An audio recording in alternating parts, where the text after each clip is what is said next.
मुंबई, सपनों का शहर।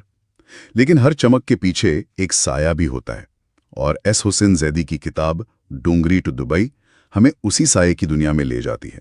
जी, मुंबई अंडरवर्ल्ड की दुनिया। आज हम इसी किताब के पन्ने पलटेंगे, समझने की कोशिश करेंगे मुंबई माफिया का वो इतिहास, वो सफर जिसने शहर को हमेशा के लिए बदल दिया। जैदी की रिसर्च हमें डोंगरी की तंग गलियों से दुबई के आलीशान ठिकानों तक ले जाएगी। हाँ, और हमारा मकसद सिर्फ ये जानना नहीं कि क्या हुआ, बल्कि ये समझना है कि कैसे छोटे मोटे अपराध, स्मगलिंग से शुरू होकर ये मामला संगठित गिरोहों तक और फिर अंतर्राष्ट्रीय आतंक तक कैसे पहुंच गया। बिल्कुल, जैदी की किताब 60 के दशक से लेकर मतलब हाल तक के दौर को कवर करती है। जी, तो शुरुआत कहाँ से करें? 60 का दशक। हाँ, वहीं से करते हैं, 60 और 70 का दशक।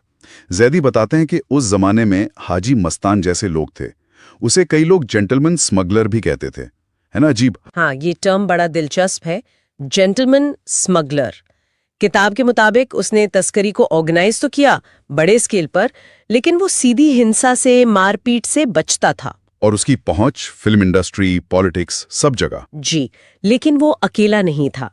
जैदी करीम लाला का भी जिक्र करते हैं, पठान गैंग का मुखिया।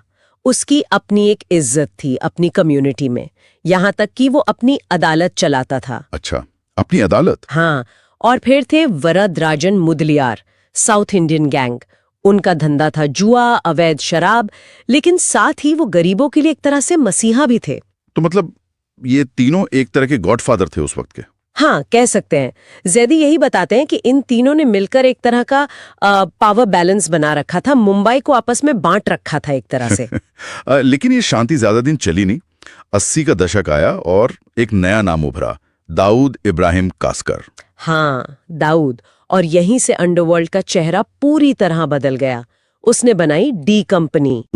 बदलाव आया। बिल्कुल, अब सिर्फ स्मगलिंग नहीं थी, अब हफ्ता वसूली। हाँ, वो दुकानों से, बिजनेस से जबरन पैसा लेना। जी, किडनैपिंग, मर्डर, ड्रग्स, ये सब बड़े पैमाने पे होने लगा। तो ये एक बड़ा शिफ्ट था। क्यों इतना अहम था ये बदलाव? अहम इसलिए था क्योंकि दाऊद की एम्बिशन अलग थी।